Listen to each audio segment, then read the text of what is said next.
Is there one significant thing the government could do to help the sector and the housing crisis? Yeah, I think the government has been really good. I think in terms of trying to put the economy on life support during lockdown. I think it is a gamble, but you know what?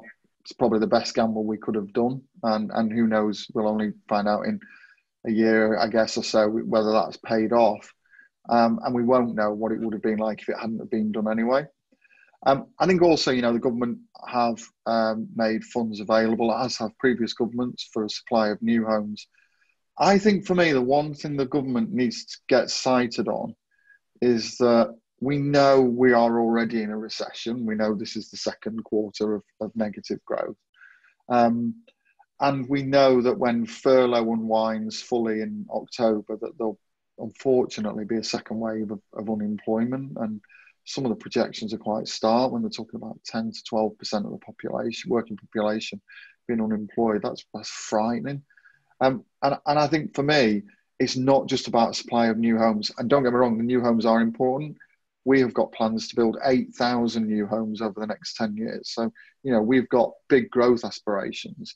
But I think my concern is that we also need a number of measures to help people who, through no fault of their own, their economic circumstances changed quite radically, to remain in their home. And so, in the last recession, we had mortgage rescue scheme, which transferred people's home ownership to a renter product. There were some flaws in terms of how the system worked, but ultimately that did keep people in their homes. And also things like the housing market package, which bought properties, empty properties, off either the existing housing market or from developers, but that kept the housing market moving. I think my ask of government would be that recognising what's likely to happen in terms of the economic impact on people, whether there are some of those solutions which are about maintaining and supporting people to remain in their own home, rather than them being put through probably one of the most stressful events of your life, which is losing your home. I've been very lucky. I've never been in this position, but can you imagine being evicted from your family home, either because you couldn't pay your mortgage or your rent? It just must be off the scale in terms of the impact that has on your mental as well as your physical health. And so for me, I think that'd be the one thing I'd ask for from government, and have been asking for from government through our trade body and our professional body. And of course, what you've mentioned there, of course, is that the fact that the people that are affected reside in our sector. Yeah. And we know that our customers will bear and do bear a disproportionate brunt of any economic downturn and the negative impacts that come from that.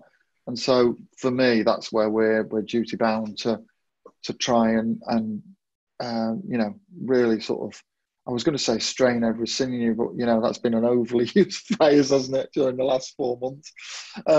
So I think more to that we throw everything at it, basically, to enable those people to stay in their homes. And I think it has been one of the things that I've been really proud of my team at Yorkshire Housing, the real life case examples that I've heard of where our people have gone much more than the extra mile to help people who've just fallen into a dreadful position.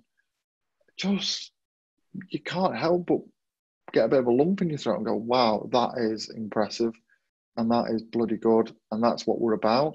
And that's why we're a housing association and not just a private letting agency.